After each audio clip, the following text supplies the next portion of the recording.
दोस्तों आज जब आप हम सो रहे थे तो 12 साढ़े 12 बजे या 1 बजे के आसपास 7 मई को भारत की तरफ से स्ट्राइक की गई। भारत की सेना की तरफ से पाकिस्तान को करारा जवाब दिया गया और 24 मिसाइलों के साथ पाकिस्तान के 9 आतंकी ठिकानों को तबाह कर दिया गया। बताया जा रहा है कि इसमें 100 से ज़्यादा आतंकी मारे भी गए हैं। ये आंकड़ा कुछ और भी आ सकता है, अभी आधिकारिक तौर पे कोई पुष्टि नहीं हुई है। लेकिन किस तरीके से वहाँ के मदरसों को, मस्जिदों को पाकिस्तान खाली करवा रहा है, किस तरीके से अफरा तफरी का माहौल है, किस तरीके से धमाके हुए, वो भी मैं आपको इस वीडियो में दिखाऊंगा। लेकिन आपको याद होगा कि जिस तरीके से काफ़ी कार्रवाई में काफ़ी देरी हो रही थी, तमाम लोग सवाल खड़े कर रहे थे कि आखिर हमला कब होगा, कब उन विधवाओं के सिंदूर की कीमत चुकाई जाएगी। तो सेना और सरकार ने एक फ़ैसला लिया कि जिस तरीके से उन आतंकियों ने मासूम लोगों के सुहाग को उजाड़ा, कह सकते हैं ना, सुहाग सिंदूर का मतलब बहुत ज़्यादा होता है हमारे भारत हिंदुस्तान में। तो जिस तरीके से उन महिलाओं के सामने उनके हस्बैंड को आतंकियों ने मारा और उनको बोला कि जाके अपने गवर्नमेंट को बताओ, ठीक सेना ने भी कह सकते हैं कि देरी लगाई, लेकिन ठीक उसी तरीके से आतंकियों को जवाब दिया। एक तरीके से कह सकते हैं उन्हीं की भाषा में उनको जवाब दिया कि जिस तरीके से आतंकियों ने उनको विधवा बनाया, उसी तरीके से भारत ने इसका नाम ऑपरेशन सिंदूर रखा है। ये बहुत सोचने वाली बात है। सारे लोग सोच रहे थे, यहाँ तक मैं भी सोच रहा था, और बहुत सारे लोग सवाल भी खड़े कर रहे थे कि आखिर भारत स्ट्राइक कब करेगा, भारत की सेना कार्रवाई कब करेगी। इतने आतंकी जो है कि इतने बुरे तरीके से लोगों को मारे हैं, इतनी नृशंस हत्या की, उसका जवाब कब मिलेगा। दोस्तों 7 मई जब हम आप सो रहे थे, उस टाइम पे भारतीय सेना ने 9 जगहों को, आतंकी 9 ठिकानों को टारगेट किया और एक एक जगह पे कई कई मिसाइलें गिराई। ऐसा बताया जाता है 24 मिसाइलें भारत की तरफ से, भारतीय सेना की तरफ से गिराई गई पाकिस्तान के आतंकी ठिकानों पे, जिसमें जो है कि कुछ कश्मीर का हिस्सा भी जो पाकिस्तान के कब्जे में है, वहाँ पे भी मिसाइलें गिराई गई और पाकिस्तान के अंदर भी। और उसके बाद जो है कि 100 से ज़्यादा आतंकी लगभग इसमें मारे गए हैं। आइए मैं आपको दिखाता हूँ किस तरीके से ये अफरा तफरी का माहौल है। आप स्क्रीन पे देख सकते हैं कि किस तरीके से यहाँ पे मस्जिदों को खाली करवाया जा रहा है, यहाँ पे धमाके हो रहे हैं, किस तरीके से मिसाइलें गिर रही हैं। रात के 12:30 बजे के बाद पाकिस्तान में किस तरीके से तबाही का बिल्कुल मंजर है। और ऐसा बताया जा रहा है कि इसमें काफ़ी ज़्यादा आतंकी मारे गए हैं। हालांकि संख्या की कोई पुष्टि अभी नहीं हो पाई है कि कितने आतंकी इसमें ढेर हुए हैं।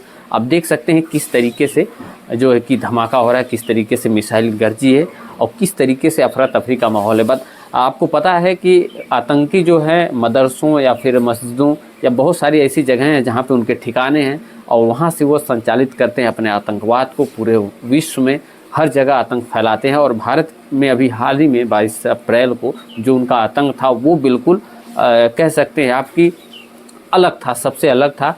महिलाओं के सामने उनके हस्बैंड को मारना, ये कितना कह सकते हैं कितना डरावना था, कितना एक तरीके से कहते हैं साहस का काम किया उन आतंकियों ने, कितनी नृशंस हत्या की।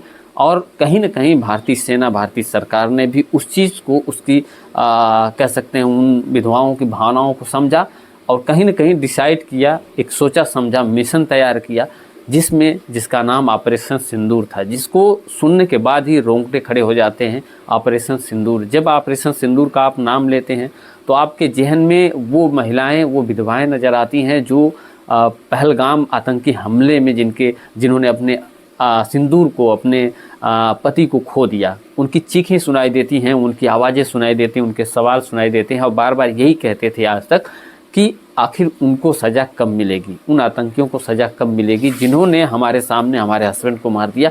यहाँ तक कि उन महिलाओं का ये भी कहना था कि आतंकवादी जब मार रहे थे उनके हस्बैंड को तो उन्होंने खुद को मारने के लिए बोला, लेकिन उन्होंने, आतंकवादियों ने इतना साहस, इतना भयभीत किया। आप सोच सकते हैं कि उन्होंने कहा कि नहीं, तुम जाके अपने गवर्नमेंट को बताओ, अपने लोगों को बताओ कि हमने मारा है। इस तरीके से, एक तरीके से पूरे देश में डर का माहौल और खौफनाक मंजर पेश किया उन आतंकियों ने।